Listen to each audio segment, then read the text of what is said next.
Good morning, ladies and gents. Mag-ride lang tayo sandali. Samahan niyo ako. Nangangati lang ako mag-ride kahit na medyo maulan sa labas. Pakita ko sa inyo. Yan. Meron kasing bagyo nung mga nakaraang araw, kaya hindi tayo nakapag-ride. Pero ngayon susubukan natin. Outfit check muna tayo, tingnan mo. Yan. So, simpleng jacket lang tayo. Siyempre, riding boots, tsaka riding gloves. Pakita ko. Yan. So, ikot lang tayo. Magkwentuhan ulit tayo. Kwentuhan motovlog. Tara. Kwentuhan ride lang ulit tayo. Kasi hindi tayo nakapag-ride. Lagi umuulan nung past 4 days. Shoutout pala sa Cebu. Sana safe sila doon, no? Grabe nangyari doon. So tara. Ito CF400, ganda.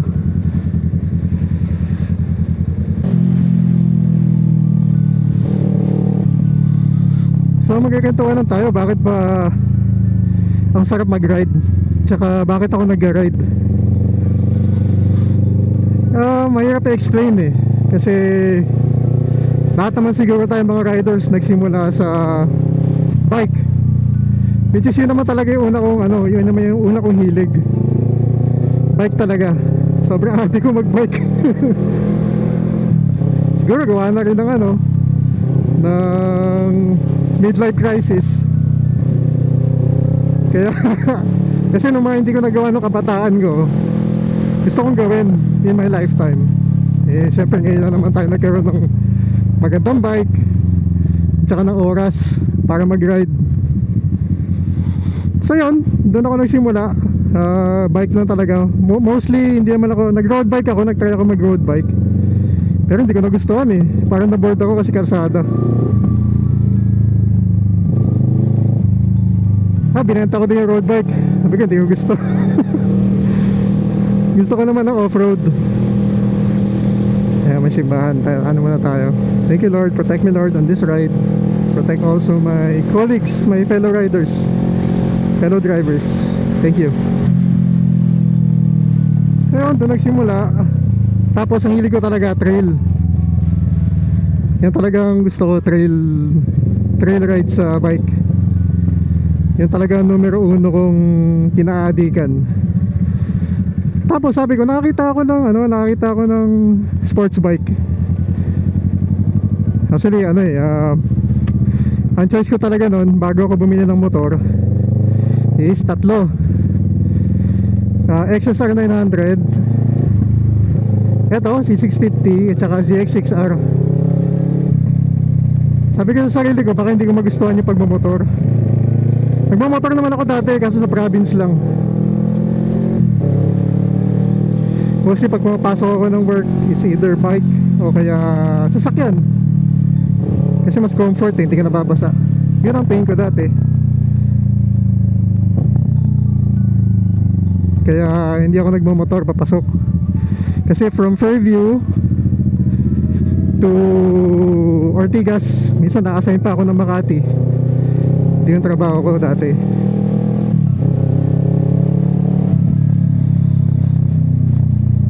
So yun, simula nung pandemic, hindi man ako pandemic biker. Nag-ride na talaga ako ng bike bago pa mag-pandemic. Pero na sobrahan nung pandemic kasi syempre naman tayong ginagawa.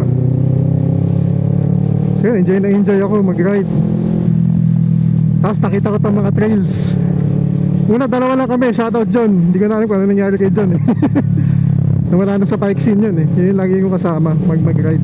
Isa mga kapatid ko, kaso yung mga kapatid ko sa kalsada lang yun eh. Hindi naman nagte-trail. Saan ba yung unang trail na pinupunta namin? Rizal, Antipolo. Bike all the way yun. Simula Fairview to basta bike all the way. Hindi may gumagamit sa sasakyan. Kasi una-una magastos eh. Pwede naman pumadyak. Nakakapagod nga lang.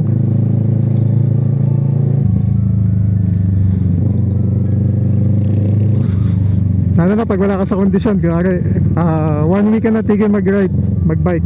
ang hirap na bumalik. Lalo na yung mga kasama mo, kondisyon, tsaka mas bata sa'yo. So yun, ride kami ng ride. Talagang trail, putik, wala kami pake. Kahit saan mapunta, kalsada, ano, mountain bike gamit ko nun. Ang una-una kong bike nun, yung pagbalik ko sa bike na nung pandemic is ano, Faxter Princeton 2.0 na ano ba, 10 by ano ba yun, 3 ba yun? Basta tatlo yung plato sa ano, sa likod ay sa harap. Kaya medyo mabigat siya. Sobrang bigat.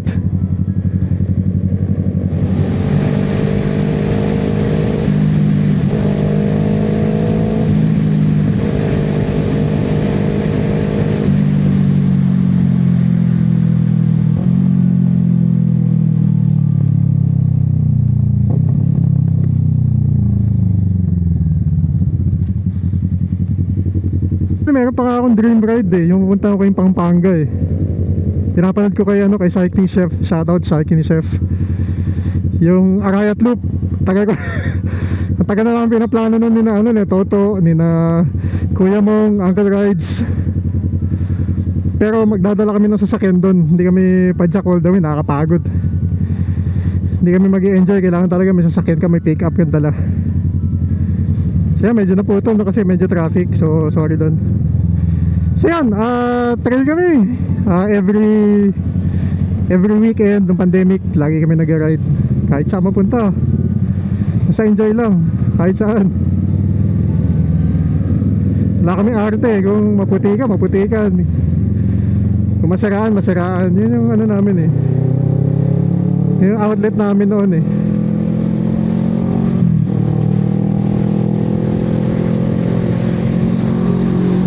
Talagang ride kami ng bike, MTB.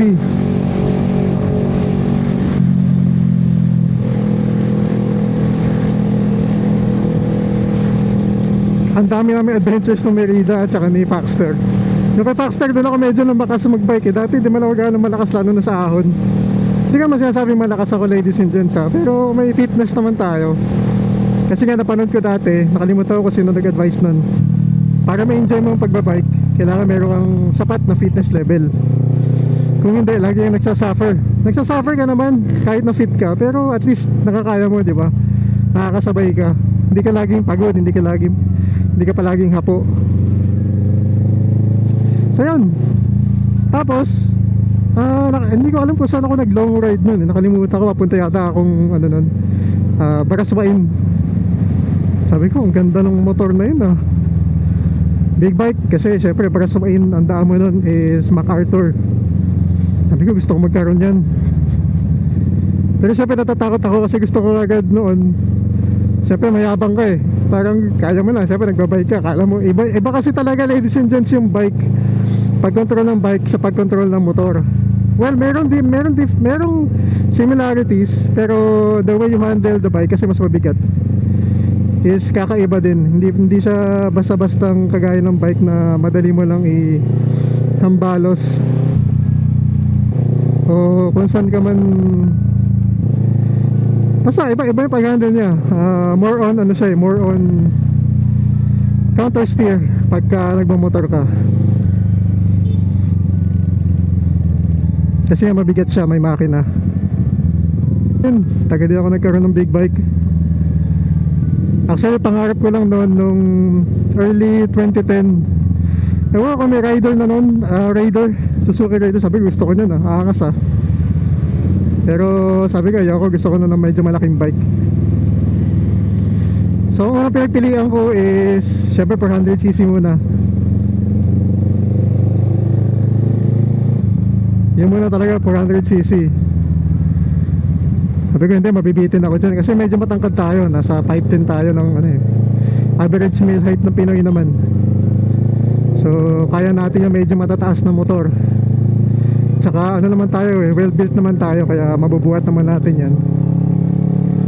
So ito pinagpilian ko, dapat talaga, sabi ko gusto ko mag inline 4. Kasi siya, pinatakot din ako sa baka hindi ka magustuhan, di ba? Parang baka ma-stress ka lang lalo. Imbis na gusto mo mag-de-stress, hanap ka ng hobby. Akala mo yung hobby na yun magbibigay sa'yo ng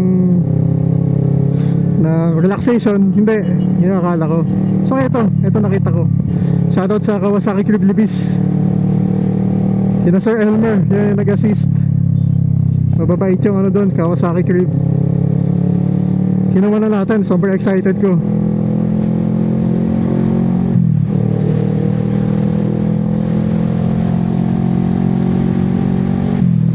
Noong una naninibago ako kasi parang, uy, ang lakas. Ang lakas na kanina, lakas ang torque. Talagang tatalsi ka pag binigla mo. At saka yung preno kakaiba. Galing naman tayo ng hydraulic. Pero iba din yung sa motor, mas malakas.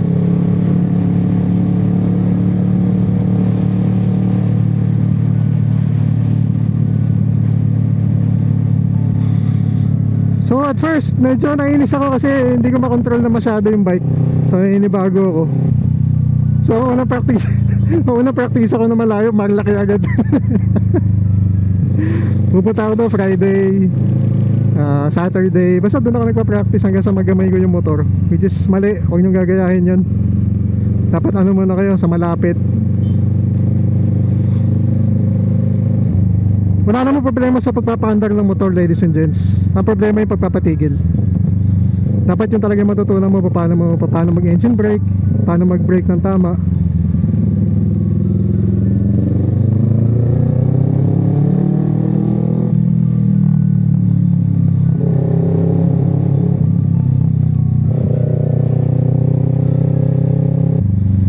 Kala ko ngayong oras wala ng traffic.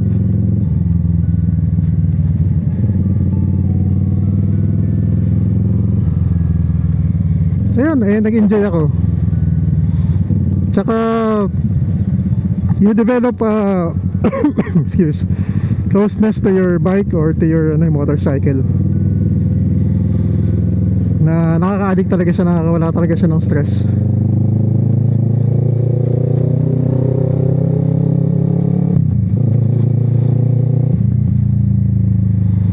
Para sa akin yung iba kasi ganito ka-traffic ang Commonwealth pag rush hour. So it's 9:31, so considered rush hour pa to. O di iba nakapasok na sa opisina. So yun,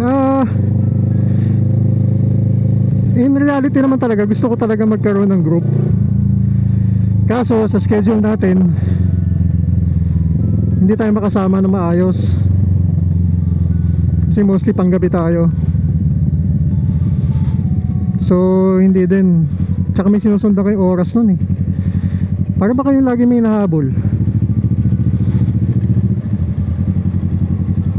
pag nag-group ride kayo. So medyo olats. Pero sa sa social media naman may pina-follow tayong group na itong mismong motor, C650. Para syempre magtanong-tanong kung may problema, pag anong parts yung kailangan.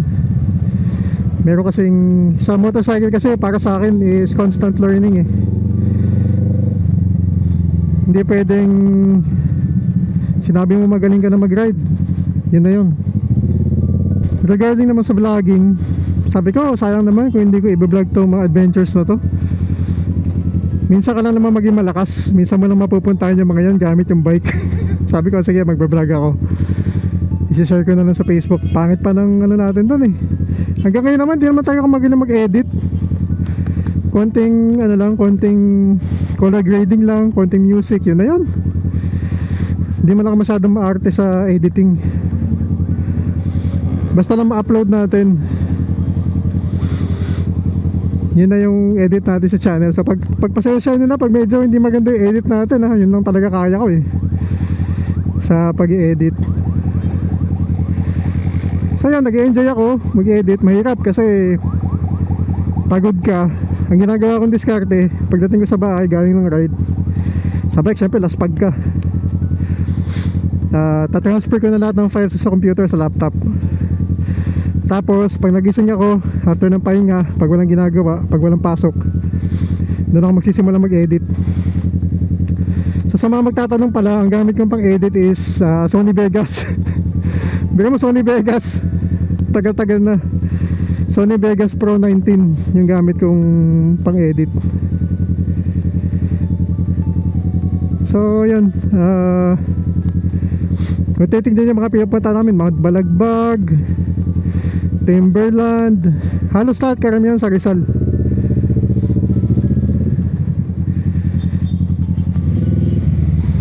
Sa totoo lang, ladies and gents, diba sabi nila ang riding season sa Pilipinas is pwede naman whole year.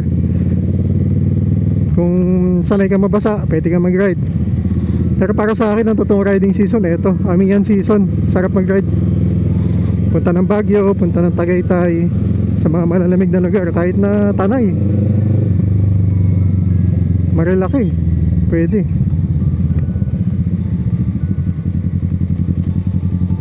Ito na yung ano natin. Pasensya na ulit kasi ang traffic, di ako makapagsalita eh. Kailangan natin mag-concentrate. Ang kadalasan kasing cause ng aksidente is hindi naman sa high speed, sa slow speed. So kailangan natin mag-concentrate doon. Kaya bilib ako sa mga motovlogger na nakakapagsalita pa rin kahit na slow speed at traffic.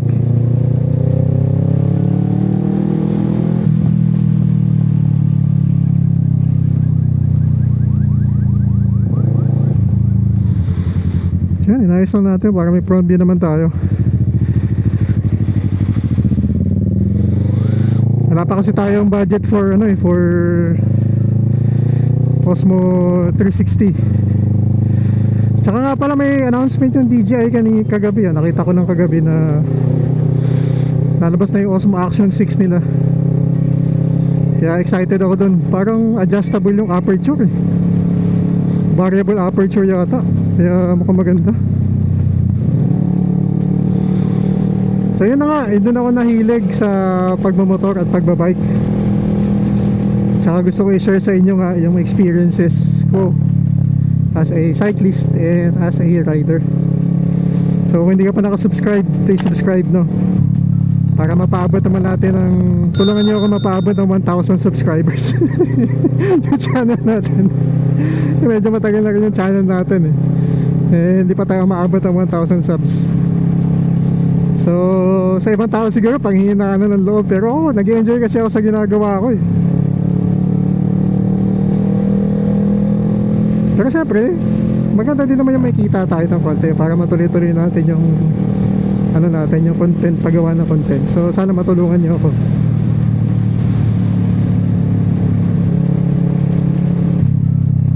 Sa gastos naman sa pagbabike at pagmumotor, magastos talaga siya. Kasi moving parts yan, so talaga may masisira. Kailangan mo mag-maintain. Sa motor kasi lalo na may gasolina, so may gastos, saka may langis. So kailangan mo ding pagtiyagaan. Hindi pwede yung lang, siga. Alam niyo ba yung siga, ladies and gents? Sigamit lang. Kailangan alagaan niya din yung motor niya.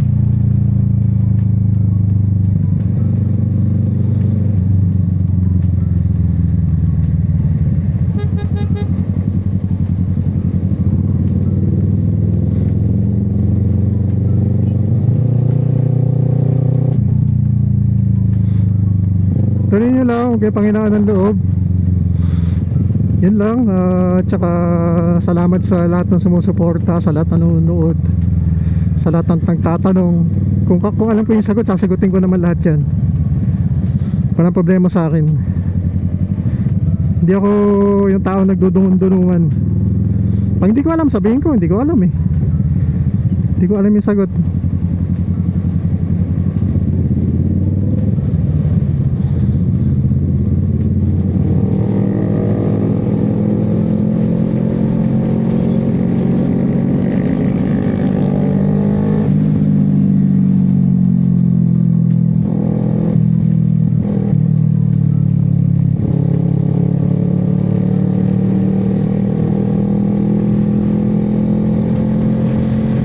ladies and gents, dito ko natatapusin yung maikling vlog natin. Kwentuhan lang naman ulit. Tsaka sandali ang ride. Papakita ko para sa inyo meron tayong gagawin dito kay C650 sa mga future upload natin. Maraming salamat ladies and gents. God bless and ride safe everyone.